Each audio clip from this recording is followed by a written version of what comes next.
The billionaire's hand trembled as he read the note. I know who you are. Don't run. They're watching you. His empire, built on 18 years of carefully buried secrets, suddenly felt as fragile as paper in the rain. The waitress who handed him this weapon wore a face he'd seen before. In dreams he'd tried to forget, and in a mirror he'd avoided for decades.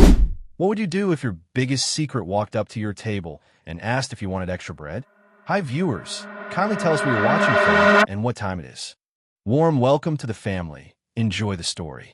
Tonight, a man who controls billions discovered he couldn't control the past. Stay with me, because what happens next will prove that some debts can only be paid in truth. If you've ever wondered whether the past really stays buried, hit that like button and let's find out together.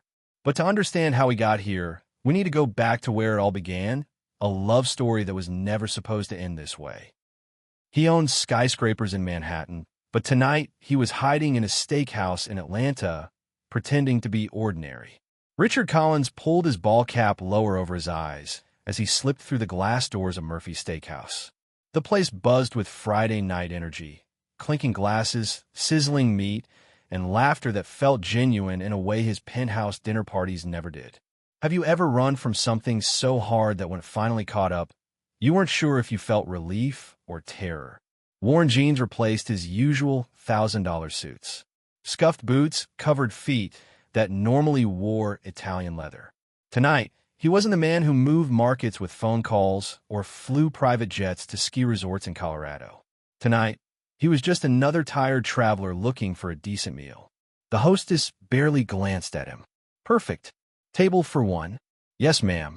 She led him to a corner booth, red vinyl seats cracked with age. The kind of place where real people ate real food, where nobody cared about your stock portfolio or Senate connections. Richard breathed easier here, away from the suffocating weight of being worth more than some countries' budgets. He ordered a ribeye, medium rare. Nothing fancy. The kind of meal he'd grown up eating in Ohio before Wall Street consumed his soul and made him rich enough to forget where he came from. The waitress who took his order moved with quiet grace. Young, maybe early 20s, with intelligent eyes that seemed to see more than they should. Her uniform, black pants, white shirt, fit well enough, but something about her posture suggested this job was temporary. A stepping stone to somewhere bigger. Water to start? She asked. That'd be great. When she returned with his glass, she moved differently. More careful, more deliberate. She set the water down with steady hands, then placed a bread plate beside it with movements that felt rehearsed. Richard noticed the way her fingers lingered on the plate's edge, the way she glanced toward the kitchen, then back at him, the way her breathing seemed to slow, like she was gathering courage for something. Anything else I can get you right now? Her voice carried a slight tremor. I'm good, thanks. She walked away, but not before he caught something in her expression. Recognition? Impossible. He'd never been in this restaurant before, never been to this part of Atlanta. His disguise was foolproof. He'd used it dozens of times in dozens of cities when he needed to disappear for being Richard Collins, billionaire. The bread plate sat untouched as he checked his phone. Stock futures looked good. His assistant had handled the Washington meetings without him. Everything running smooth as silk, the way he'd built his life to run. That's when he noticed the napkin. Folded small, tucked under the breadbasket's edge. Not restaurant issue. This was personal stationery, cream-colored with a watermark he couldn't make out in the dim lighting. Richard glanced around. The dining room hummed with normal Friday night chaos. Couples sharing dessert. Business dinners winding down. Families celebrating something or nothing. Nobody paying attention to the man in the corner booth who was about to have his world destroyed by 6 words written in purple ink. He unfolded the napkin slowly. I know who you are. Don't run. They're watching you. The restaurant noise faded to white static. His carefully constructed composure, the same steel control that had built his empire, cracked like ice under pressure. 18 years. 18 years of keeping certain parts of his past buried deeper than toxic waste. 18 years of making sure nobody could connect Richard Collins, Wall Street legend, to the man he'd been in Mississippi during that one reckless summer when he'd fallen in love with. No, don't think her name. Don't even think it. His eyes scanned the room, looking for threats, looking for cameras, looking for anyone who might be watching him the way the note claimed. But all he saw were normal people living normal lives, completely unaware that someone had just lit a fuse under 20 years of carefully managed reputation. The waitress appeared beside his table like a ghost. "Everything okay with your bread, sir?" Her voice was steady now, confident, like she'd found whatever courage she'd been looking for earlier. Richard looked up at her face, really looked this time, and his blood turned to ice water. Those eyes. Jesus Christ, those eyes. He knew those eyes, had seen them in his mirror every morning for 43 years. The same unusual blue-green shade, the same slight upturn at the corners, the same way they seemed to see straight through pretense to truth underneath. When she leaned over to refill his water glass, her uniform shirt pulled slightly, and he caught himself noticing her graceful movements despite the impossibility of what his mind was suggesting. Have you ever felt more comfortable pretending to be someone else than being yourself? Drop a comment if you know that feeling. When she approached with the note, her fingers brushed his as she set down the bread plate. The touch was electric, familiar, but impossible. He hadn't seen those eyes in 18 years. The note contained 6 words that could destroy everything. "I know who you are, Daddy." Richard's hands shook as he read the napkin again. And again. The words didn't change. The purple ink didn't fade. The impossible truth didn't become any less impossible. "I know who you are, Daddy." The restaurant around him blurred into background noise. Conversations became static. The smell of grilled meat turned his stomach. Everything solid in his world. His reputation, his empire, his carefully constructed identity suddenly felt like it was built on quicksand. Memory hit him like a physical blow. Mississippi. Summer heat thick enough to choke on. A diner with cracked vinyl seats and a jukebox that played the same 12 songs on repeat. And her, Danielle Brooks, 20 years old, working double shifts to pay for college. Skin like warm honey, smile that could light up the darkest room, and a laugh that made him forget he was supposed to be ambitious and focused and building something bigger than himself. He'd been 22, doing a summer internship at a regional bank. Just another step on his climb toward Wall Street glory. Mississippi was supposed to be temporary, a line on his resume, nothing more. But Danielle had been everything more. Those nights in her tiny apartment above the diner. The way she moved under him, soft sounds escaping her lips as he traced patterns across her skin with his mouth. The way she whispered his name like a prayer, like something sacred she was afraid to say too loud. The way he'd felt alive for the first time in his carefully planned life. He'd loved her. God help him. He'd loved her with the kind of desperate intensity that makes young men do stupid things. Like promise forever when forever was never part of the plan. Like forget that his future was mapped out in Manhattan boardrooms, not Mississippi diner booths. The summer had ended the way summers do. Too fast and with too much pain. He'd left for New York with promises to call, to write, to find a way to make it work. But Wall Street was a jealous mistress. The kind of success he wanted demanded everything: time, energy, focus. No room for complications. No room for a black college student from Mississippi who didn't fit the image he needed to project in boardrooms full of old white men who controlled his future. So he'd stopped calling, stopped writing, stopped thinking about honey-colored skin and the way her name felt on his tongue. Or would try to stop thinking about it. 18 years later, sitting in an Atlanta steakhouse, Richard Collins realized he'd never stopped thinking about Danielle Brooks. He'd just gotten better at burying the guilt. But now someone was digging it up. The restaurant, noise, he crashed back into his consciousness. He looked up from a napkin, searching for the waitress, but she was gone. Her section was being covered by someone else, an older woman with tired eyes who avoided his gaze when he tried to flag her down. Panic crawled up his throat. Where had she gone? Who was she? How could she possibly know about Mr. Collins? The voice came from directly across the table. A woman had slid into the booth while he was lost in memory, and now she sat studying him with eyes that held all the answers he was afraid to hear. She was beautiful in a way that money could buy. Expensive clothes, perfect makeup, hairstyled to look effortless, but probably cost more than most people made in a month. Late 20s, maybe 30. Professional, confident, and completely unfamiliar. I think you have me confused with someone else, Richard said carefully. His voice sounded strange to his own ears. The woman smiled. It wasn't a friendly expression. Richard James Collins, born in Akron, Ohio, graduated summa cum laude from Wharton, built Collins Financial from nothing into a $20 billion empire, currently worth more than the GDP of 43 countries. She paused, letting that sink in. And in the summer of 2005, you spent 3 months in Jackson, Mississippi, working at First National Bank and sleeping with a 19-year-old waitress named Danielle Brooks. The world stopped rotating. "Who are you?" he whispered. "I'm the daughter you left behind." Her voice was steady, controlled. But underneath the professional polish, he could hear 18 years of anger waiting to explode. "And we need to talk. What's the one secret you've kept buried that would change everything if it came to light? Tell me in the comments if you dare." As he looked up from the note, the waitress was gone. But in her place stood someone else, a woman in an expensive suit, watching him from across the restaurant with eyes that held all the answers he was afraid to hear. She had spent 23 years wondering about the man whose eyes she'd inherited. Now he was sitting 3 feet away, looking like he'd seen a ghost. Maya Brooks leaned back against the booth's vinyl cushion, studying the man who'd haunted her imagination since childhood. He was older than the mental picture she'd carried, silver threading through dark hair, lines around those familiar blue-green eyes.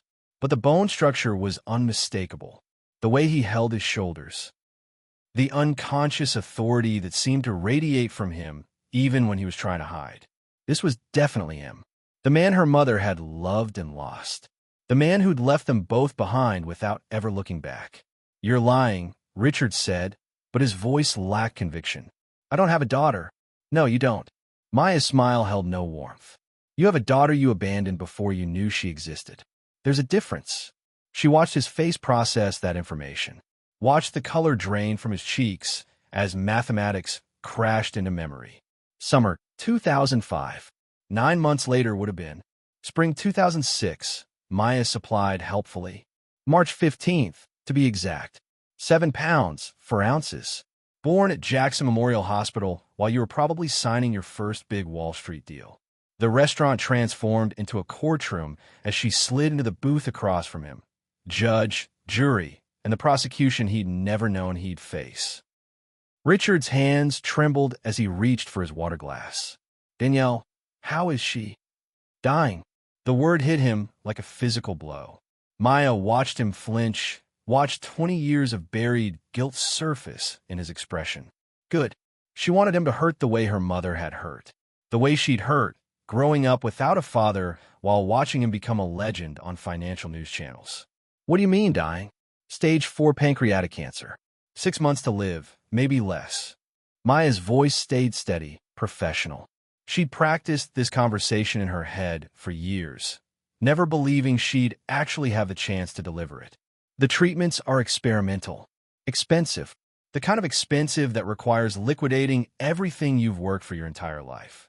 Richard leaned forward, and she caught a hint of his cologne, something woodsy and expensive that probably cost more than her mother made in a month. "I can pay. We don't want your money." The lie came out smooth as silk. Of course they wanted his money. Her mother was drowning in medical bills, and Maya was working 3 jobs while finishing law school just to keep the lights on. But she'd be damned if she'd give him the satisfaction of thinking money could fix 18 years of absence. "Then what do you want?" Maya studied his face, looking for signs of the man her mother had fallen in love with. All she saw was wealth and privilege, and the kind of polish that came from never having to choose between groceries and rent. "I want to know why." She kept her voice level, but underneath the professional polish, 18 years of anger waited to explode. "I want to know how someone claims to love someone, then disappears like they never existed." Richard's jaw tightened. It wasn't that simple. "Enlighten me." The restaurant hummed around them. Normal people having normal Friday night dinners, completely unaware that one booth was hosting the collision of 2 worlds that should never have met. Richard glanced around, checking for eavesdroppers.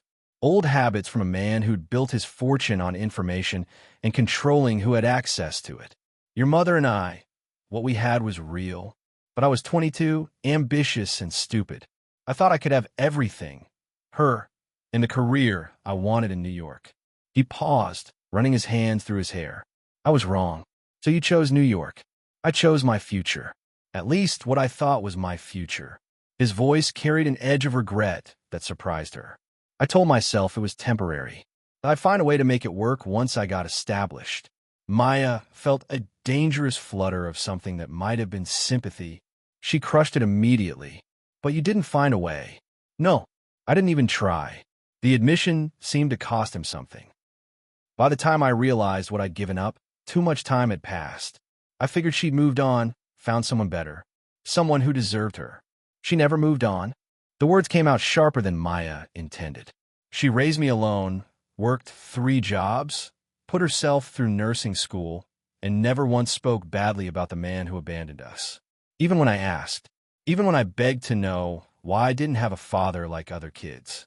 Richard's face crumpled slightly. Maya felt a moment of savage satisfaction, followed immediately by confusion. She'd expected him to be cold, calculating. A corporate shark who'd used her mother and moved on without a backward glance. She hadn't expected him to look broken. If you discovered you had a parent who'd been living a completely different life, would you confront them or walk away? Share your thoughts below. Maya leaned forward, voice low enough that only he could hear, "Mama's dying. And before she goes, there's something you need to know about why you really left Mississippi." The truth about why he abandoned the woman he loved wasn't noble. It was the kind of cowardice that compounds over time. Richard's mind tumbled backward 18 years, to a summer that had changed everything. Jackson, Mississippi, July 2005. Heat so thick you could swim through it, and a banking internship that was supposed to be just another stepping stone toward Wall Street glory.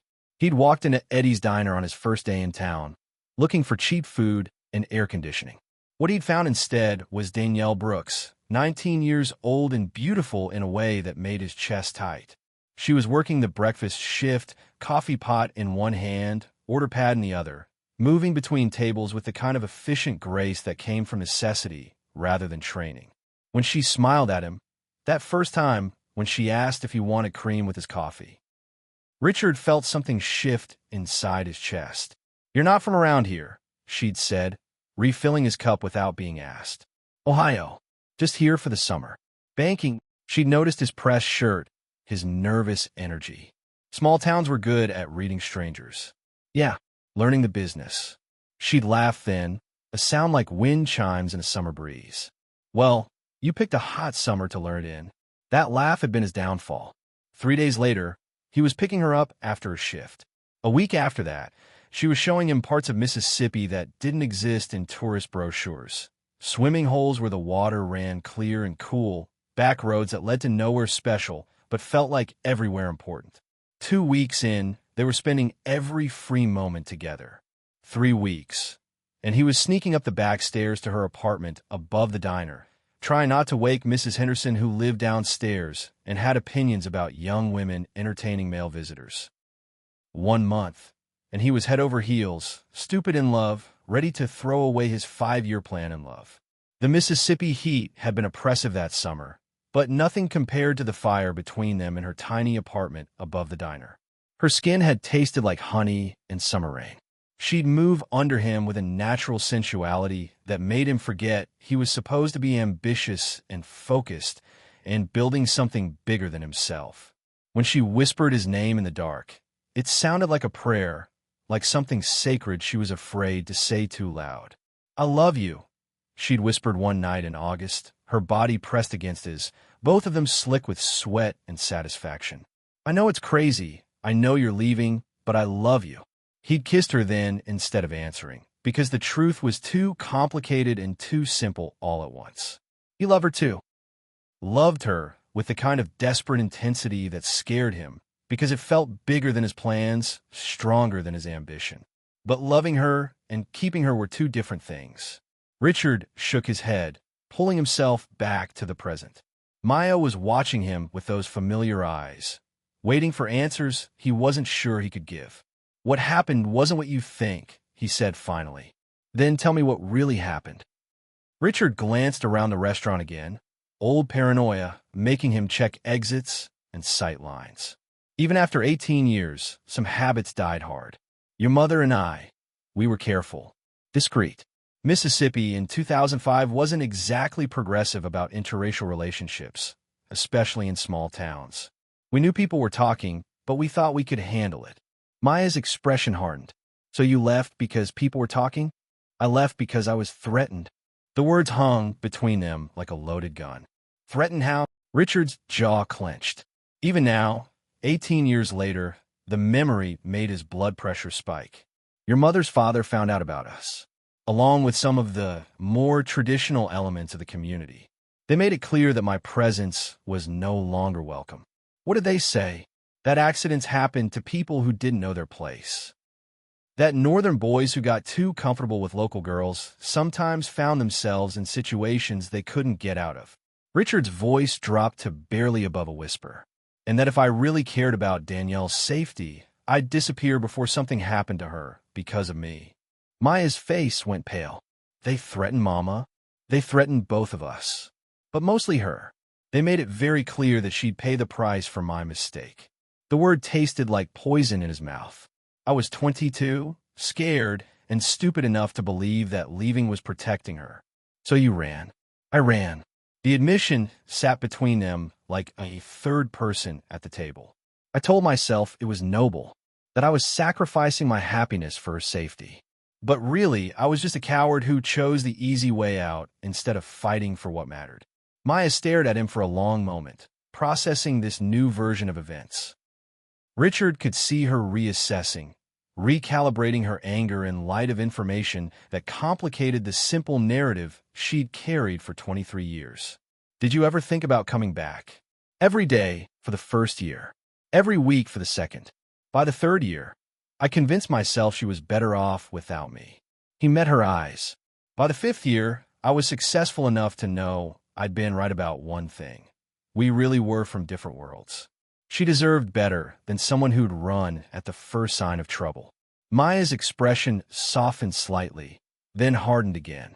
But you never tried to find out if she was okay. Never tried to contact her. I was afraid. Of what?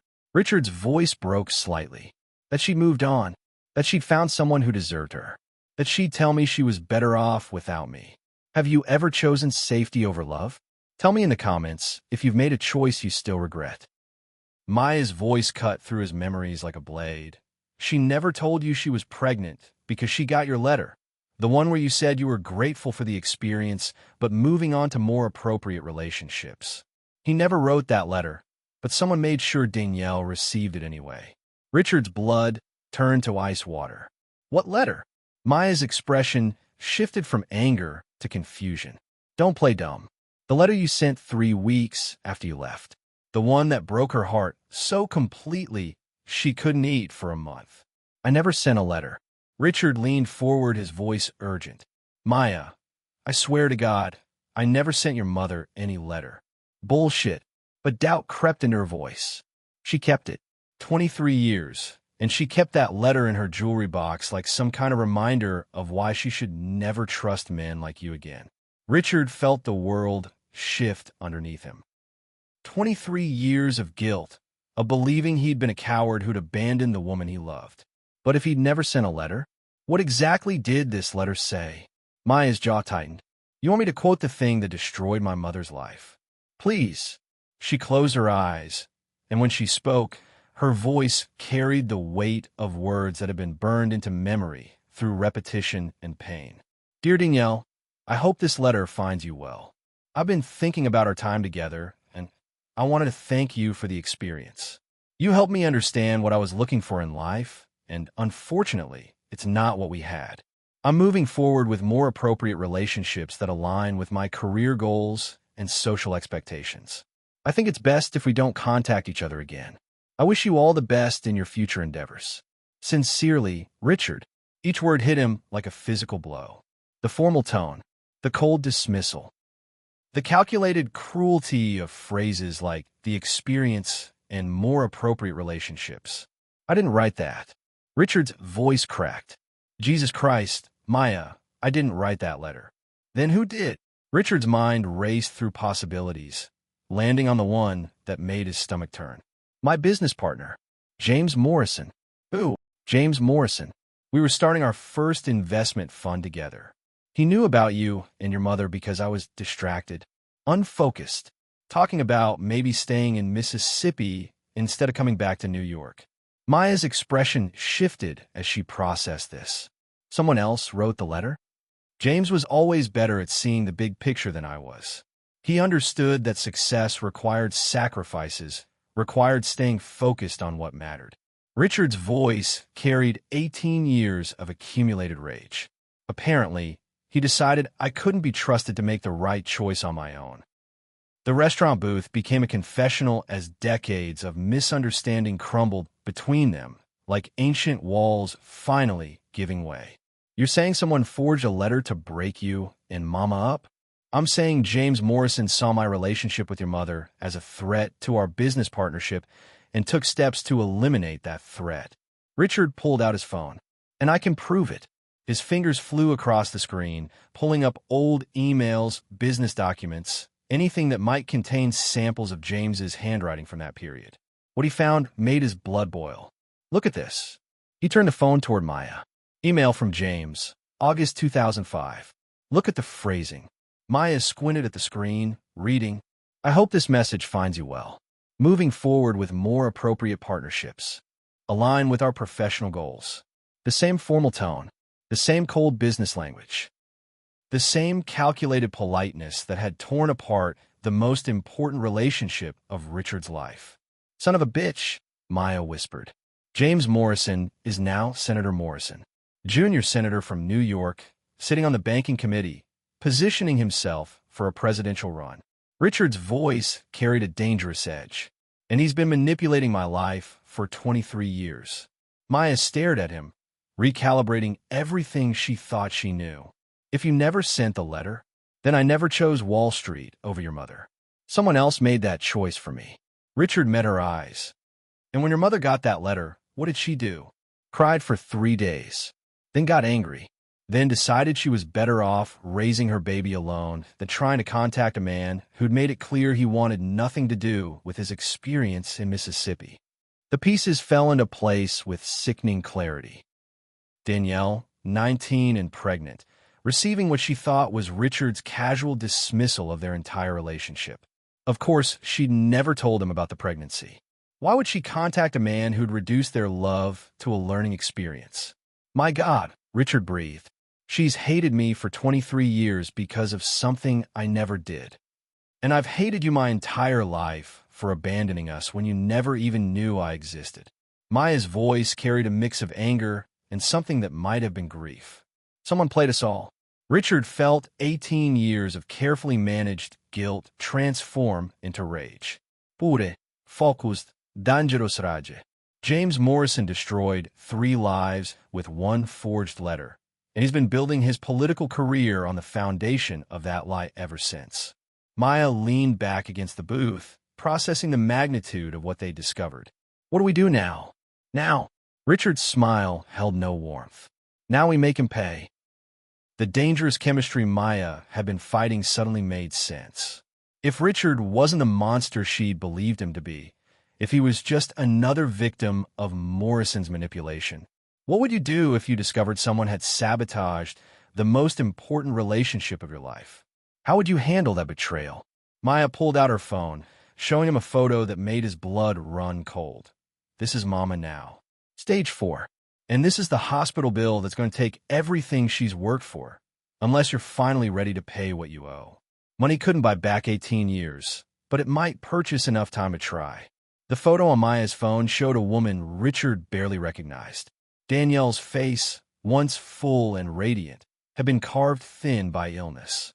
Her cheekbones stood sharp against pale skin, and her eyes, those same warm brown eyes he'd fallen in love with, looked too big for her face now. But she was still beautiful. Even dying, even wasted by cancer, she was still the most beautiful woman he'd ever seen. How long does she have? His voice came out rougher than he intended. 6 months. Maybe less if the treatments don't work. Maya's fingers trembled slightly as she scrolled to another photo. This is what 6 months of treatment costs. The number on the screen made Richard's chest tighten. Not because he couldn't afford it. He could buy the entire hospital without checking his account balance. But because Danielle had been facing this alone, working herself to death to pay for treatments that might not even work. I'll cover it. All of it. The words came out before he could think. Today. Right now. Maya's expression hardened. We don't want your guilt money. This isn't guilt money. This is... He stopped, searching for words that wouldn't sound empty. This is what I should have been doing for the last 23 years. You can't buy your way out of abandoning us. I didn't abandon you. Richard's voice carried an edge now. I was manipulated. We were all manipulated. And while we've been hating each other, Morrison's been building a political career on the wreckage of our lives. Maya stared at him across the table, conflict playing across her features. He could see the war between her need to protect her mother and her desire to refuse help from the man she'd blamed for everything. Atlanta's skyline glittered through the restaurant windows like scattered diamonds on black velvet, beautiful and cold. Everything their reunion wasn't. She won't take your money, Maya said finally. Then don't tell her it's mine. Richard pulled out his phone. I'll have my assistant set up a medical fund. Anonymous donor. She never has to know. You think she's stupid? The bills get paid the same day her daughter confronts her baby daddy. And she won't figure it out? Richard winced at the words, baby daddy. They made him sound like every deadbeat father who'd ever walked away from responsibility. Which, he supposed, was exactly what he'd appeared to be for 23 years. Then what do you suggest? Maya was quiet for a long moment, studying his face like she was trying to solve a puzzle.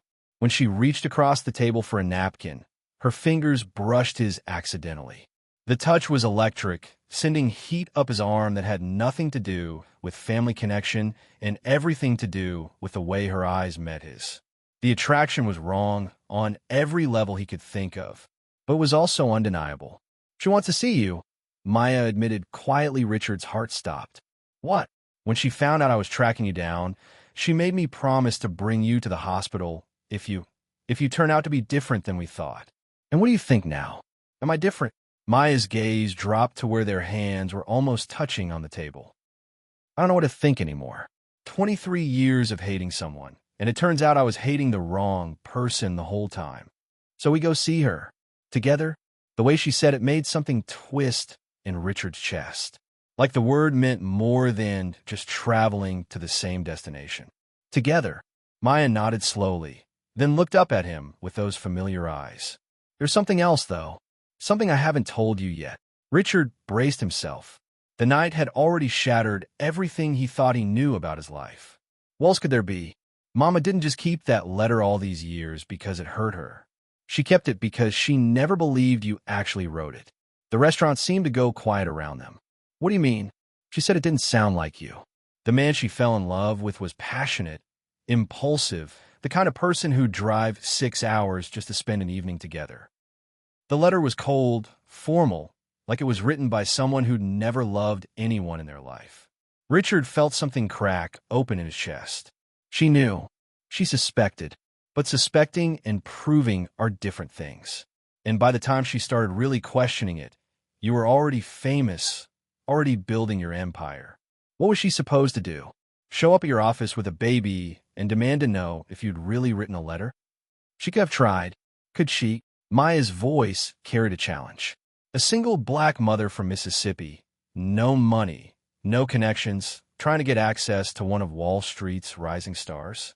How do you think that would have gone? Richard closed his eyes, imagining it. His assistant would have turned her away without a second thought. Security would have escorted her out, and he would never have known she'd even tried. God, what a mess. Yeah. Maya's phone buzzed with a text. She glanced at it, and her face went pale. We need to go. Now. What's wrong? Mama's been asking for me all evening. The nurses say she's getting agitated, keeps talking about someone watching the hospital. Maya stood up, grabbing her purse. Something about men in suits asking questions. Richard's blood turned cold. After 23 years of silence, too many people were suddenly asking questions about things that should have stayed buried. If someone from your past offered to fix everything they'd broken, would you trust them? Or is some damage permanent? As they walked to their cars, Maya stopped suddenly. There's something else. Mama made me promise never to tell you, but if you're really here to make things right. Her next words would change everything he thought he knew about loyalty. Danielle hadn't just hidden a daughter. She'd been protecting a secret that could destroy Richard's enemies as easily as it could destroy him. Maya's hands shook as she unlocked her car in the restaurant parking lot. The Atlanta night air felt thick with humidity and secrets, the kind of heat that made everything stick to your skin. What did your mother make you promise not to tell me? Richard asked, following her to the driver's side. Maya hesitated, keys dangling from her fingers. Get in. We'll talk on the way to the hospital. I'll follow you in my car. No. Her voice was sharp with urgency. We go together. If someone's really watching the hospital, they're looking for patterns, connections. Two separate cars arriving at the same time looks planned. Richard nodded, understanding the logic even as alarm bells rang in his head. 23 years of careful privacy, of keeping his personal life separate from his public image. And now he was about to walk into a hospital with a woman who could expose everything. But Danielle was dying. And after 18 years of believing he'd abandon her, she deserved to know the truth before it was too late. He climbed into Maya's passenger seat, immediately aware of how small the space felt with both of them in it. She smelled like vanilla and something floral, and when she reached across him to grab papers from the glove compartment, her arm brushed against his chest. The contact sent heat through him that he had no business feeling. Not now. Not with her. So what's the secret? He asked as she started the engine. Maya pulled out of the parking lot, her hands gripping the wheel too tight. After you left Mississippi, Mama didn't just cry and move on. She got angry. Really angry. Angry enough to do what? Angry enough to start paying attention to the people you worked with. Your business partner, James Morrison, specifically. Richard felt ice form in his stomach. What kind of attention? The kind that comes from being a smart woman who knew she'd been played, but couldn't prove it.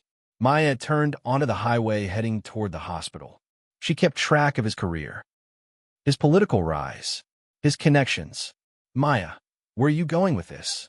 Mama's been documenting Morrison's crimes for 18 years. The words hit Richard like a physical blow. He stared at Maya's profile, illuminated by passing streetlights, trying to process what she'd just said. What crimes?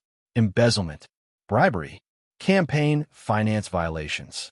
Some stuff with foreign investors that probably counts as treason. Maya's voice was matter-of-fact, like she was reading a grocery list. She's got bank records, email screenshots, recorded phone conversations. Enough evidence to end his political career and put him in federal prison. Richard's mind raced. How could she possibly have access to that kind of information? You'd be surprised what people will say around a black woman in a service uniform, especially wealthy white men who think the help is invisible. Maya's smile was sharp with old anger. Mama worked catering jobs for political events, corporate parties, private dinners where Morrison thought he was among friends. The hospital parking lot stretched before them like a battlefield, fluorescent lights casting harsh shadows that made everything feel exposed and dangerous. She's been building a case against him for nearly 2 decades. She was never going to use it. Said revenge was a poison that would hurt her more than it would hurt him. Maya parked near the hospital entrance, but didn't turn off the engine. But then she got sick, and suddenly, the idea of dying while Morrison got to live his perfect life, it started eating at her. Richard understood the feeling, the rage that came from watching someone destroy your life and then prosper from the destruction. He'd felt it himself every time he saw Morrison on the news talking about family values and moral leadership. Why didn't she ever contact me? Tell me what she had.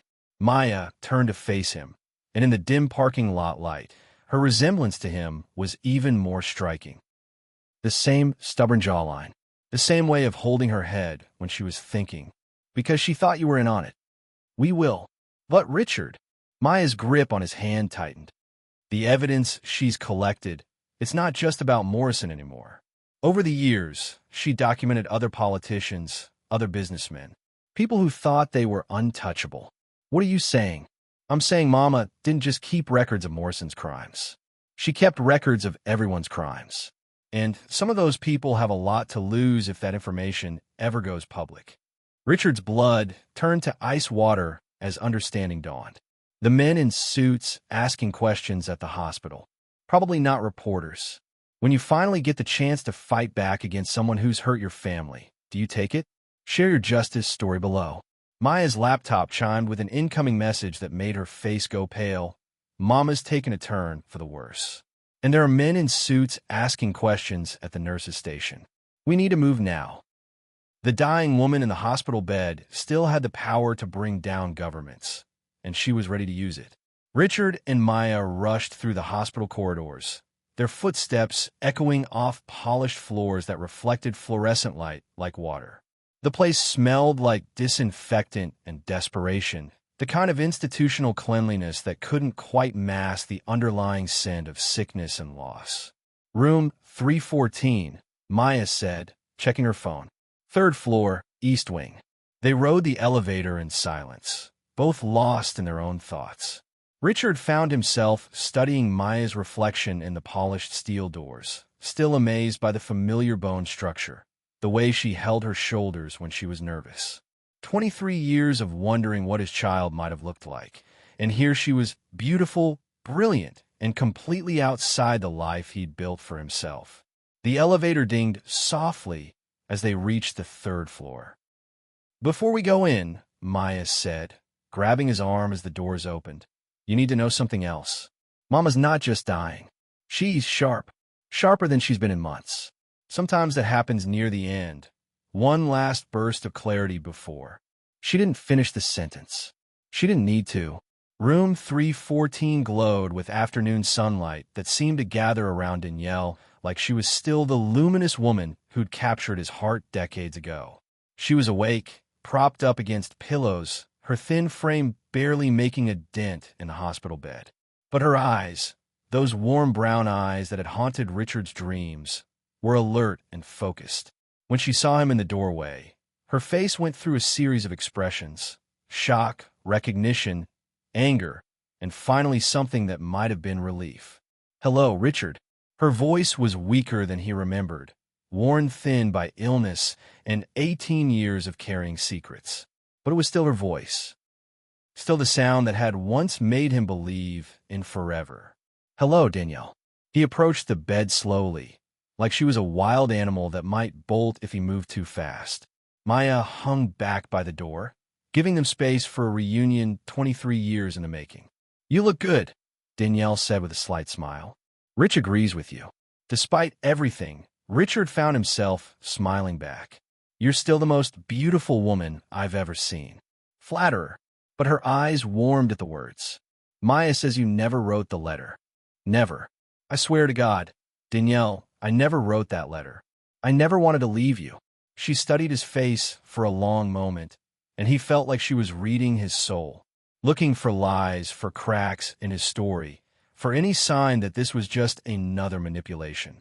Whatever she saw there seemed to satisfy her. "I know," she said quietly. "I knew the day I got it.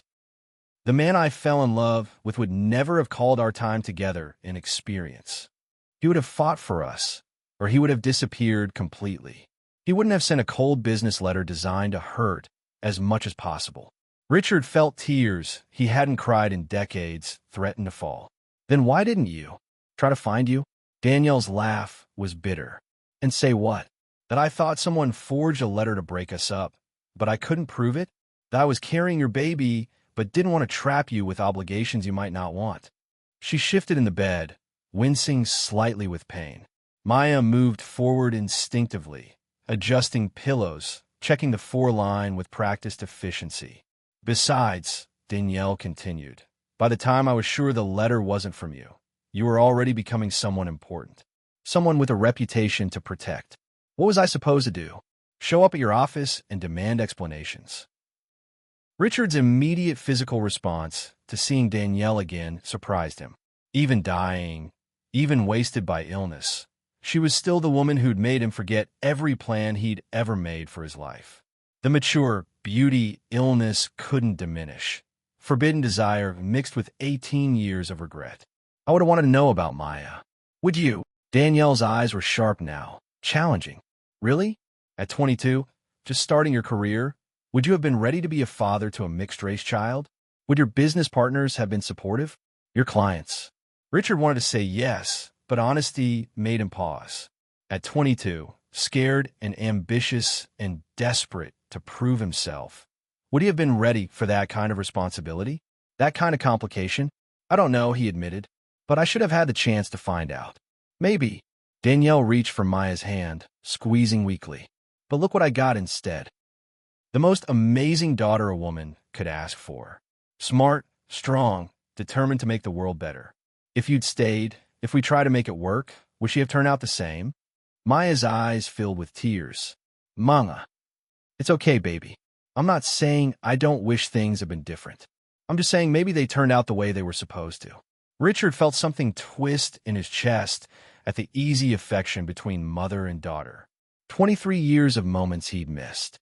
First steps, first words, birthdays, graduations, all the milestones that made a life. There's something else, Danielle said, her voice dropping to barely above a whisper. Something Maya probably told you about in the car. Richard glanced toward the door, checking for listeners. The evidence you've been collecting. Danielle's smile turned sharp. 18 years of watching James Morrison climb the political ladder on lies and corruption.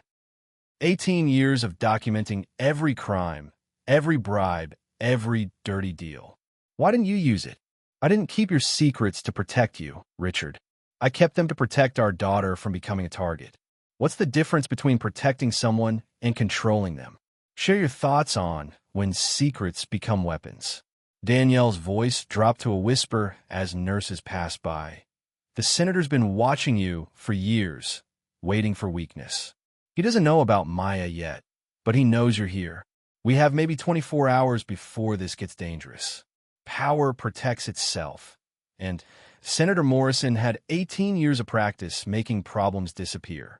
The knock on room 314's door came precisely at visiting hour's end. 3 sharp raps that sounded more like a summons than a request for entry. Maya looked up from her mother's bedside, instinctively moving between the door and Danielle's bed. Come in, Danielle called, her voice steady despite the exhaustion evident in her face. The man who entered looked exactly like what he was, power in a $1,000 suit. Senator James Morrison, at 55, had the kind of polished presence that came from decades of cameras and carefully managed public appearances. Silver hair that cost more to maintain than most people made in a month. Teeth that gleamed white against his perpetual tan. The kind of smile that never quite reached his eyes. Richard. His voice carried the false warmth of political training. I heard you were in town. Richard stood slowly from his chair beside Danielle's bed, every muscle in his body tense. James, and you must be Ms. Brooks.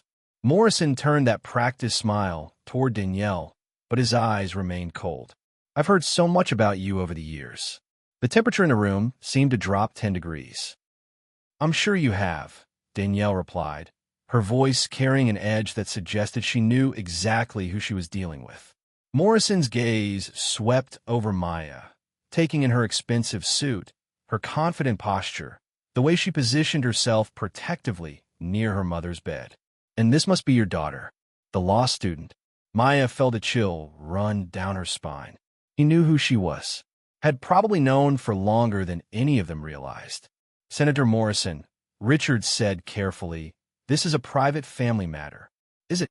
Morrison moved further into the room, his presence somehow making the space feel smaller. Because from where I'm standing, it looks like a potential scandal. Billionaire reunites with secret love child. The press would have a field day. The hospital corridor became a chessboard as 2 men who'd once been partners faced off over secrets that could topple administrations. What do you want, James? Morrison's smile never wavered. The same thing I've always wanted. To protect our mutual interests. Your reputation, my political career, the empire we built together. He glanced meaningfully at Danielle and Maya. Some complications from the past are better left buried. Maya stepped forward, her chin raised in defiance that reminded Richard painfully of himself at her age. Are you threatening us? Threatening. Morrison laughed, the sound hollow in the sterile hospital room. My dear, I don't make threats. I simply point out realities. The reality that Richard's business interests depend heavily on government contracts. The reality that scandals have a way of destroying careers. The reality that young women pursuing legal careers need to be very careful about their reputations. Richard felt rage burn through him like acid. Stay away from them. I don't need to get near them. I just need to make sure certain stories never see daylight. Morrison's gaze shifted to Danielle. I understand you've been feeling nostalgic lately, Ms. Brooks. Reminiscing about old times, old relationships. Danielle's eyes narrowed. I've been thinking about a lot of things, Senator, including some conversations I overheard at certain private parties over the years. The mask slipped from Morrison's face for just a moment, revealing something cold and calculating underneath. Be very careful, Ms. Brooks. Sick people sometimes say things they later regret. Things that could be interpreted as unstable, delusional. Maya's defiant courage in the face of threats sent heat through Richard's veins despite the impossible circumstances. She was magnificent, fearless in a way that made him want to protect her and admire her in equal measure. The dangerous chemistry he'd been fighting suddenly felt like the least of his problems. You son of a bitch! Richard started forward, but Maya caught his arm. No. Her voice was steel-wrapped in silk. Let me handle this. She stepped between the two men, and suddenly the hospital room felt like a courtroom with Maya as the prosecutor. Senator Morrison, I assume you're here because you're concerned about what my mother might have told us about your business practices over the years. Morrison's eyes sharpened. I have no idea what you're talking about. Really? Because according to my research, you've been remarkably successful at securing government contract for companies you happen to have financial interests in. Quite the coincidence. Young lady, you're playing with forces you don't understand. Maya smiled, and it was Richard's smile, sharp, confident, completely unafraid. Actually, I understand perfectly. You're a corrupt politician who's been using his position to enrich himself while hiding behind family values rhetoric. And you're scared that my mother has evidence that could end your career. Morrison's face flushed red. You have no proof of anything, don't I? Maya pulled out her phone, fingers dancing across the screen. Because I've spent the last 5 years helping my mother organize her collection, digital copies, multiple backups, ready to be released at a moment's notice. The silence in the room was deafening. What do you want? Morrison asked finally. Nothing from you, Maya replied. But if anything happens to my mother, if any of us have accidents or sudden health problems, if Richard's business suddenly faces regulatory trouble, well, let's just say the Washington Post has been looking for a big corruption story. Morrison looked between the three of them, calculating odds, measuring threats. Finally, his political mask slipped back into place. I think there's been a misunderstanding here. I simply came to check on an old friend's family during a difficult time. How thoughtful, Danielle said dryly from her hospital bed. Morrison headed for the door, then paused. Richard, we should have lunch soon. Discuss old times, old partnerships. When someone threatens the people you love, how far would you go to protect them? What lines would you cross? Maya stepped between the two men, voice steady as steel. You want to play games with our lives? Fine. But you forgot something. I'm a law student with nothing to lose and access to every piece of evidence Mama collected. Try me. She inherited more than his eyes. She got his ruthless intelligence and her mother's unbreakable will. After Morrison left, the hospital room felt like the aftermath of a storm, charged with electricity and dangerous possibilities. Richard found himself staring at Maya with something between pride and terror, watching her pace the small space like a caged predator. That was incredibly stupid, he said finally. Maya whirled to face him. Excuse me? You just declared war on one of the most powerful men in Washington. A man who's made problems disappear for 2 decades. Good. Maya's eyes blazed with determination. I'm tired of being afraid of him. Tired of watching Mama carry the weight of his secrets while he gets richer and more powerful. Danielle watched the exchange from her hospital bed, a small smile playing at her lips despite her exhaustion. She's got your fire, Richard, and your complete inability to back down from a fight. Richard felt his chest tighten. Maya was magnificent in her fury, brilliant and fearless, and completely unaware of how dangerous the game she'd just entered really was. Her tactical mind, the way she'd faced down Morrison without flinching, made him want to protect her and fall. When you finally get the chance to fight back against someone who's hurt your family, do you take it? Share your justice story below. The senator's face went white as Maya spread photos across the table. These are from your private meetings in 2019. Want to explain to the press what you were really discussing with Russian intermediaries? Nothing bonds people faster than a common enemy, even when the attraction between them threatens to destroy everything they're fighting for. Richard's hotel suite on the 40th floor became their war room. Maya paced near the floor-to-ceiling windows, her heels clicking against marble as Atlanta's lights twinkled below like scattered jewels. She'd changed from her waitress uniform into a black dress that hugged her curves, and Richard found himself stealing glances when he thought she wasn't looking.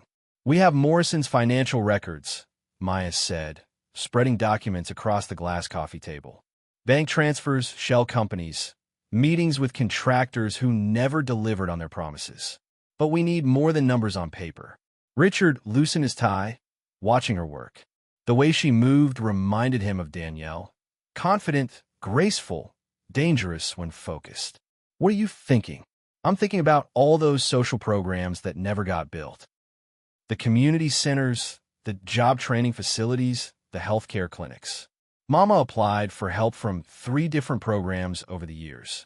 Every single one got canceled after Morrison's people got involved. The anger in her voice made Richard's chest tighten. Maya wasn't just fighting corruption. She was fighting for her mother, for herself, for every person Morrison had stolen from. He took money meant for people like Mama and bought himself vacation homes. Maya continued, while she worked 3 jobs and skipped meals to pay for my school books. Richard moved closer, wanting to comfort her, but not knowing if he should. Maya, don't. She held up a hand. Don't apologize again. We don't have time for guilt right now. We need strategy. But when she looked up at him, her eyes were wet with tears she refused to let fall. The strong woman who'd faced down Morrison was showing her vulnerable side, and Richard felt something dangerous shift in his chest. You're incredible, he said softly. The way you stood up to him today. I learned from Mama. She taught me that sometimes you have to fight dirty to get clean results. Their eyes met across the coffee table. The space between them felt electric, charged with everything they couldn't say. Maya was brilliant, beautiful, fierce. Everything that drew him to her mother 20 years ago, but sharper, more focused. We should probably get some rest, Maya said, but she didn't move away. Probably, Richard agreed, but he stepped closer instead. She smelled like vanilla and determination. Her lips parted slightly as he reached out to touch her face, his thumb brushing away a tear she hadn't realized had fallen. This is wrong, she whispered. I know. I'm supposed to be your. You're not, he said firmly. You're not mine in any way that matters right now. You're just Maya. Strong, smart, beautiful Maya who's fighting for her mother. She leaned into his touch despite herself. Richard, the kiss happened slowly, like they were both fighting it even as they gave in. Her hands fisted in his shirt, pulling him closer while her mind screamed at her to stop. His mouth was warm and desperate against hers, tasting like coffee and regret. When they broke apart, both were breathing hard. We can't, Maya said, but her hands were still on his chest. I know, but he didn't step back either. Maya's laptop chimed from across the room, breaking the spell. She pulled away, smoothing her dress as she walked to check the message. Her face went pale as she read. What is it? Hospital security.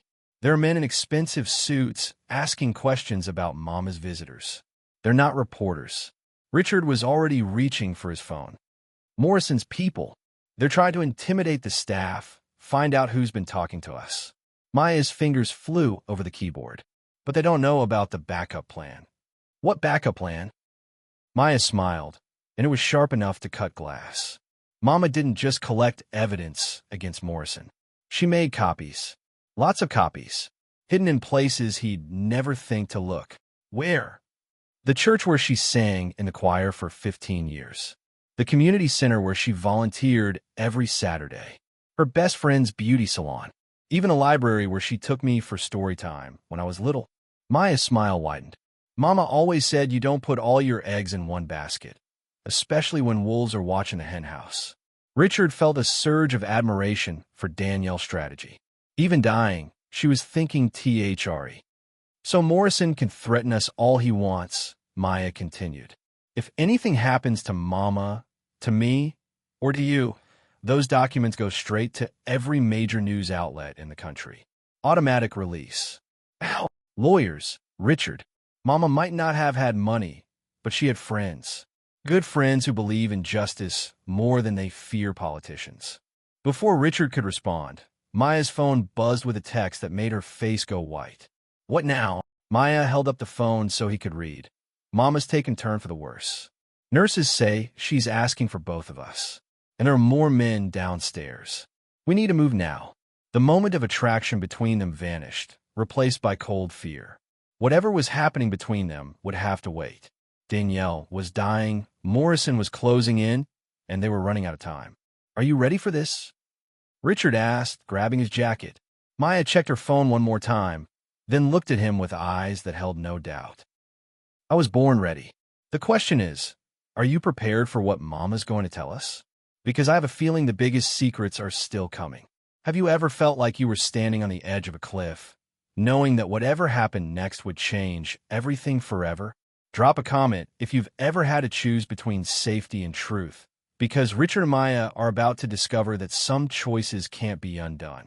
Time was running out, and Danielle Brooks was determined to see justice served before she couldn't serve it anymore.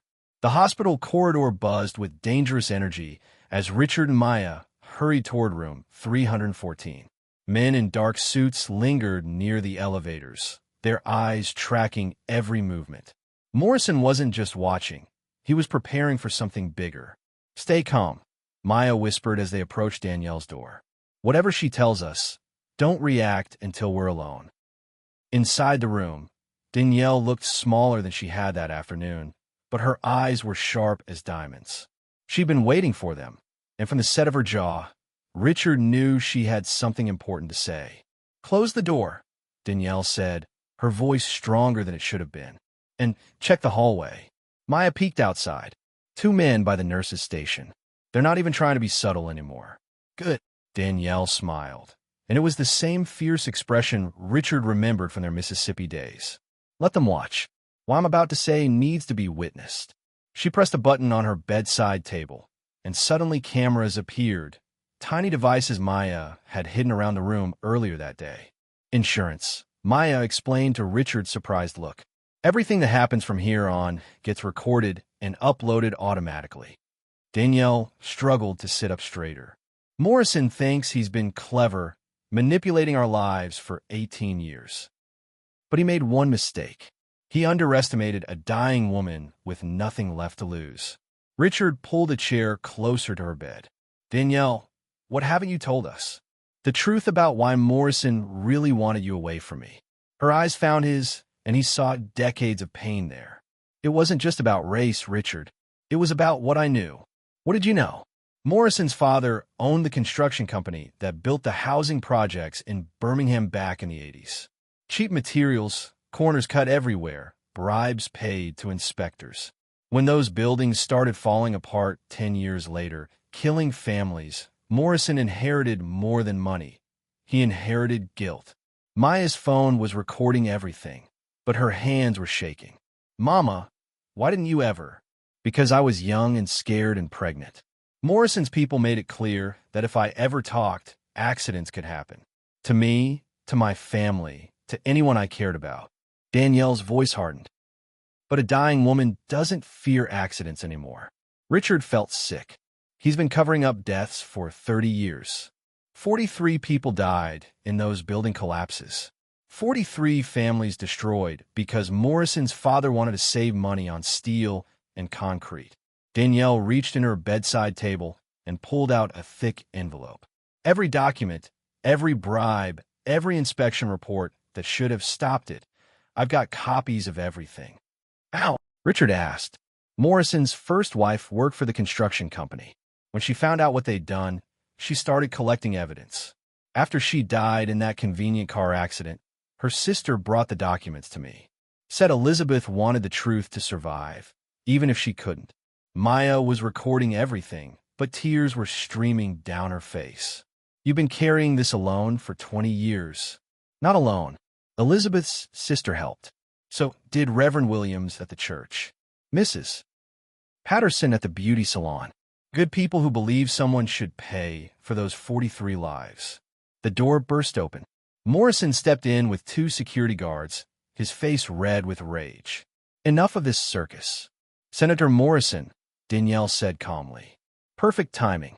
I was just telling my daughter about your family's construction business. You old woman, you don't know what you're talking about. I know Elizabeth Morrison collected evidence against your father for 2 years before her brakes failed on I-65. I know you spent your entire career covering up mass murder. And I know you're about to be exposed for it. Morrison's face went white. You can't prove anything. Elizabeth's been dead for 15 years. But her evidence isn't dead. Maya stood up, holding her phone where Morrison could see she was recording. And neither are the families of the 43 people your father killed. You little. Morrison lunged toward Maya, but Richard stepped between them. Don't even think about it. You have no idea who you're dealing with. Morrison snarled. I can destroy all of you. Actually, Maya said, checking her phone, you can't. Because everything we just discussed has been live streaming to 6 different news outlets for the past 10 minutes. Say hello to America, Senator. Morrison's face went from white to purple. You can't. This is illegal. What's illegal is letting 43 families die for profit, Danielle said from her bed. What's illegal is threatening people to cover up murder. What's illegal is stealing funds meant to help communities rebuild after your family destroyed them. Morrison's security guards were backing toward the door, clearly wanting no part of what was happening. The senator was on his own, and he knew it. This isn't over, Morrison said, but his voice had lost its power. Yes, it is. Maya walked closer to him, close enough that the camera caught his face clearly. Your career is over. Your freedom is over. Your ability to hurt people like my mother is over. The only question now is whether you walk out of this hospital in handcuffs or in a body bag, because these families you destroyed, they've been waiting 40 years for justice. Morrison turned and fled, his footsteps echoing down the corridor like a funeral march. Maya collapsed into the chair next to her mother's bed. Do we really just do that? You did more than that, Richard said, checking his own phone. The video's already trending. Morrison's finished. Danielle reached for Maya's hand. I'm proud of you, baby girl. You were stronger than I ever was. I learned from the best. As alarms started going off throughout the hospital, media arriving, security responding, Morrison's world collapsing, Richard realized something had fundamentally changed. They'd won, but the victory felt different than he'd expected. Maya looked at him across her mother's hospital bed, and he saw something new in her eyes. Not just attraction or anger or confusion, but clarity. Whatever was happening between them was about to get a lot more complicated, because Danielle wasn't finished talking yet. When everything you thought you knew about your life gets turned upside down in 10 minutes, how do you even begin to process the truth? Share in the comments if you've ever had a moment that changed everything, because what Danielle reveals next will change everything one more time. With her last breaths, she revealed the secret that would either destroy them or set them free. Room 314 filled with golden sunset light as reporters gathered in the parking lot below and Morrison's political career died on social media. But inside this small space, surrounded by beeping machines and the smell of disinfectant, Danielle Brooks was preparing to take her final secret to whatever came next. Maya held her mother's hand while Richard sat in the chair beside the bed, both of them still processing what they'd just done to Morrison. The senator's threats seemed far away now, replaced by the quiet reality that Danielle was fading. The doctors say I have maybe 6 hours, Danielle said, her voice weaker but still determined. There's one more thing you both need to know before I go. Mama, you should rest. No, baby. This can't wait.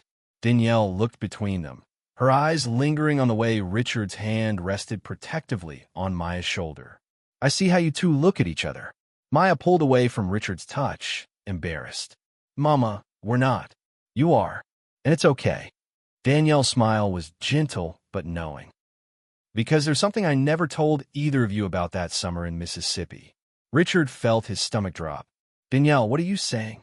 I'm saying that the night before you left, when we made love in my apartment above the diner, that wasn't the only time I was with someone that week. Maya's face went pale. Manga.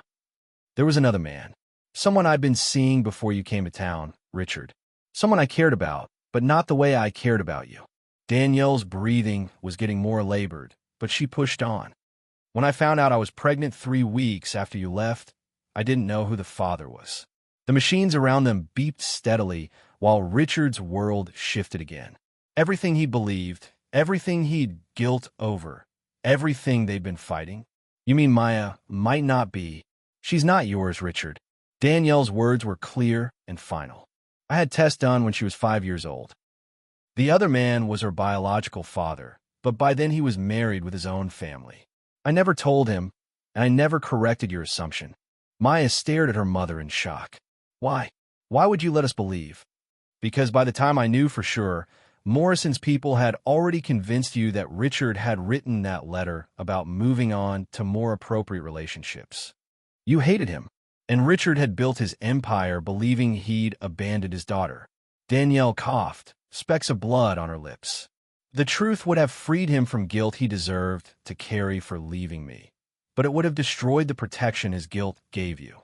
Protection? Richard asked. Morrison knew you believed Maya was your daughter. He's been watching both of you for years, waiting for weakness he could exploit. If he'd known the truth, that you had no blood connection to Maya, he would have hurt her to get to me long ago. The room fell silent except for the sound of machines keeping Danielle alive. Maya was crying now, tears streaming down her face as she processed 18 years of lies designed to protect her. So, Maya couldn't finish the sentence. When you kissed earlier, when you felt that connection, Danielle smiled weakly. That was real attraction between two people who have every right to be attracted to each other. No blood relation, no reason to feel guilty. Richard stood up abruptly, pacing to the window. The truth should have felt liberating, but it left him more confused than ever. Then why does this hurt so much? Because you love me, Danielle said simply. And you see her in Maya. The fire, the strength, the beauty. But Maya isn't me, Richard. She's herself. And if you two want to explore what's between you, you can do it without shame. Maya wiped her eyes. I don't know how to process this. You don't have to process it all at once, baby girl. Just know that whatever happens between you and Richard, you have my blessing, and my apology for all the years of lies. They weren't lies, Maya said fiercely. They were love. You protected me the only way you knew how.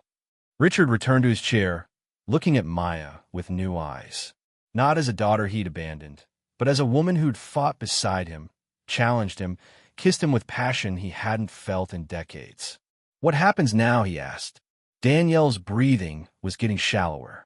Now you two get to write your own story. Without Morrison's threats, without my secrets, without the past controlling your future. She squeezed Maya's hand one more time. The evidence against Morrison is in safe hands. The truth about your father is out there if you ever want to find him. But this choice, what happens between you and Richard, that's yours alone. As the monitors around them began to change their rhythm, Danielle Brooks closed her eyes with a peaceful smile. Sometimes the greatest gift a parent can give their child is permission to be free. Drop a comment if you've ever discovered that what you thought was your biggest limitation was actually your greatest protection. The funeral was small, held at the church where Danielle had sung in the choir for 15 years. Maya stood beside Richard as they lowered her mother into the ground, their hands touching but not quite holding. Everything between them had changed, but neither knew what came next. Morrison's arrest had been front-page news for 3 days. Federal charges, congressional investigations, families of the 43 victims finally getting justice. The evidence Danielle and Elizabeth Morrison had collected was ironclad, and Morrison's empire crumbled faster than his father's deadly buildings. Now, a week later, Richard and Maya sat in the lawyer's office as Danielle's will was read. She hadn't owned much, a small apartment, an older car, some savings, but she'd left it all to Maya. Along with something else. There's also this, the lawyer said, sliding an envelope across the desk. Your mother left instructions that this should be opened only after a burial, and only when you were both present. Maya's hand shook as she opened it. Inside was a single sheet of paper in Danielle's handwriting, along with a small key. My darling daughter, Maya read aloud. If you're reading this, then the truth has finally set us all free. The key opens a safety deposit box at First National Bank. Inside you'll find enough evidence to put Morrison away forever, plus something else. Money I've been saving for 18 years. Not much by Richard's standards, but enough for you to finish law school without working 3 jobs like I did. Richard watched Maya's face as she continued reading, saw the tears gathering in her eyes. I know you're both confused about what happens now. Richard, you spent 18 years carrying guilt for abandoning a daughter who was never yours. Maya, you spent your life thinking your father was a coward who ran from responsibility. Neither of those things was true, but the lies kept you both safe until the time was right for truth. Maya paused, looking at Richard. He nodded for her to continue. Now you get to choose who you want to be to each other. Not as father and daughter, that was never real. Not as lovers haunted by imagined blood relations. That fear is gone. Just as Richard and Maya, 2 people who fought together, trusted each other, and felt something real spark between them in spite of everything. The lawyer cleared his throat. There's more. Richard, you asked me once what I wanted from you. The answer is simple. I want you to be happy. Real happiness, not the hollow success you've built your empire on. Maya makes you smile the way you used to smile with me. She challenges you, makes you want to be better. Don't let pride or confusion rob you of something rare. Maya's voice broke as she read the final paragraph. Maya, baby girl, you've spent your whole life preparing to fight for justice. You've got a law degree to finish and a world to change. But don't forget to fight for your own happiness, too. The way Richard looks at you, like you're the most incredible thing he's ever seen. That's worth fighting for. Love him if you want to. You have my permission and my blessing. Maya set the letter down, wiping her eyes. Richard reached for her hand, and this time she let him take it. Your mother was remarkable, he said softly. She really was. Maya looked at him, studying his face like she was seeing him clearly for the first time. So what do we do now? I don't know. This is completely new territory for me. For me, too. Maya smiled through her tears. I've never been attracted to a billionaire before. I've never been attracted to a woman who could destroy a senator with a smartphone and pure courage. They sat in comfortable silence for a moment, still holding hands, processing everything that had happened. Morrison in federal prison. Danielle at peace. The truth finally in the light. I have a proposal, Richard said finally. What kind of proposal? The kind where I help you finish law school, and you help me figure out what to do with all this money I've been hoarding. There are communities that need rebuilding, families that need justice, systems that need changing. Maya raised an eyebrow. You want to hire me? I want to partner with you. In business. In life. In whatever this becomes between us. He squeezed her hand. But only if you want that too. No pressure, no expectations. Just possibility. Maya was quiet for a long time, thinking. When she finally spoke, her voice was steady and sure. I want that. All of it. But I have conditions. Name them. We take this slow. We figure out who we are to each other without the weight of all those lies. And we use your resources to make sure what happened to those 43 families never happens to anyone else. Richard smiled. The first real smile he'd worn in years. Deal. Have you ever gotten a second chance at something you thought you'd lost forever? Share in the comments about your own second chances, because Richard and Maya are about to discover that sometimes the best beginnings come after the worst endings. 6 months later, Maya graduated from law school summa cum laude. Richard sat in the front row, watching her walk across the stage, feeling proud in a way he'd never experienced before. Not as a father, but as someone who loved watching her succeed. Their relationship had been a slow dance of discovery. Dinners that turned into long conversations about justice and change. Walks through Atlanta's neighborhoods where Morrison's corruption had hit hardest. Kisses that started hesitant and grew more confident as they learned to trust what was between them. Maya had moved into her own apartment. Not Richard's penthouse, not her mother's old place, but somewhere that was entirely hers. Richard visited often, bringing takeout and stories about the foundation they were building together in Danielle's name. The Brooks Foundation for Housing Justice was already making headlines. They'd hired teams of lawyers to go after corrupt officials, funded new construction with proper oversight, and created job training programs in communities. Your mother would be proud, Richard said as they stood in the community center they'd just opened in Birmingham. It was built where one of Morrison's father's deadly housing projects had once stood. She's proud, Maya corrected. I can feel her here. Richard watched Maya interact with the families attending the center's grand opening. She moved among them with natural grace, listening to their stories, taking notes on their needs, promising action instead of empty political words. This was who she was meant to be, not just as partner in business, but a force for change in her own right. That evening, back in Atlanta, they sat on Maya's apartment balcony, sharing a bottle of wine and watching the sunset paint the sky gold and pink. I have something to tell you, Maya said. Should I be worried? I hope not. She pulled an envelope from her purse. I got a job offer today. The Department of Justice want me to head up their new housing fraud task force. Richard felt his chest tighten. In Washington? In Washington. Maya watched his face carefully. It's everything I've worked for, Richard. A chance to prosecute corruption on a national level, to make sure what Morrison did never happens again. When do they want an answer? Next week. Richard was quiet for a long moment, processing.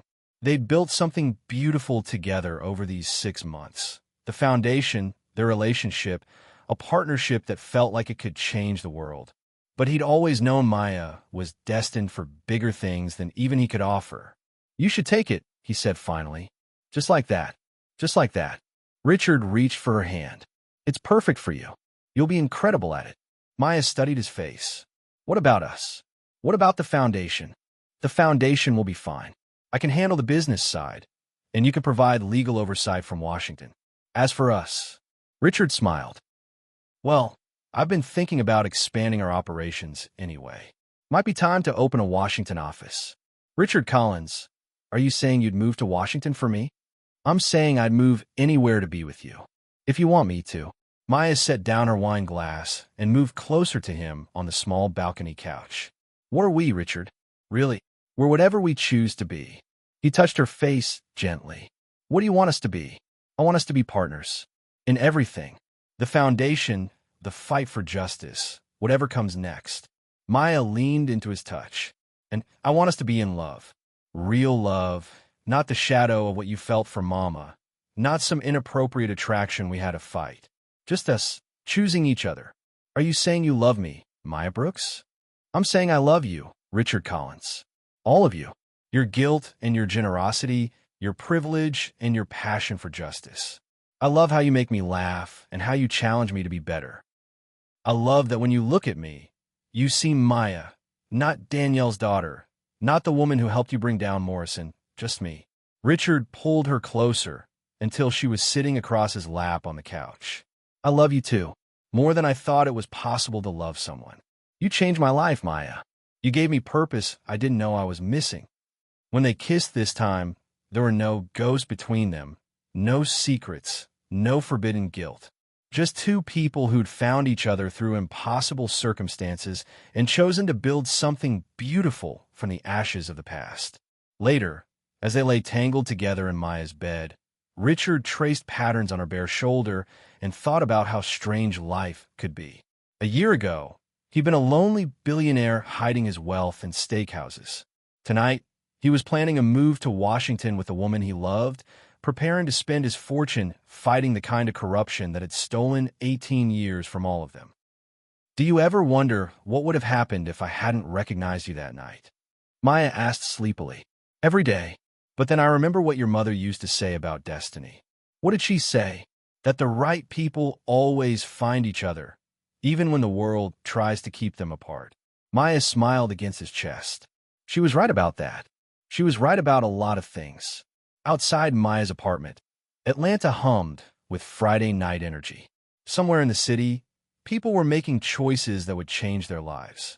Somewhere else, justice was being served and corruption was being exposed. But in this small apartment, in this bed they'd chosen to share, Richard Collins and Maya Brooks were writing their own story. Not the story Danielle had protected with 18 years of lies, not the story Morrison had tried to destroy with threats and manipulation, but their own story. Built on truth, strengthened by choice, and blessed by a dying woman who'd loved them both enough to set them free. The note that had started everything was framed now, hanging in the Brooks Foundation office as a reminder that sometimes the most dangerous secrets are the ones we keep to protect the people we love. But Maya and Richard had learned that the most powerful truth was simpler. That love, real love, was worth fighting for, even when the whole world seemed determined to keep it buried. Have you ever found love in the most unexpected place, with the most impossible person? Sometimes the greatest love stories begin with the smallest gestures, like a note slipped onto a bread plate by a brave waitress who refused to let the past stay buried. Share your story of unexpected love in the comments below, because the best beginnings often come disguised as endings. And if this story moved you, hit that like button and subscribe for more tales of love, justice, and the power of truth to set us free. Because everyone deserves a second chance at happiness, and everyone deserves to know that sometimes the family we choose is stronger than the family we're born into.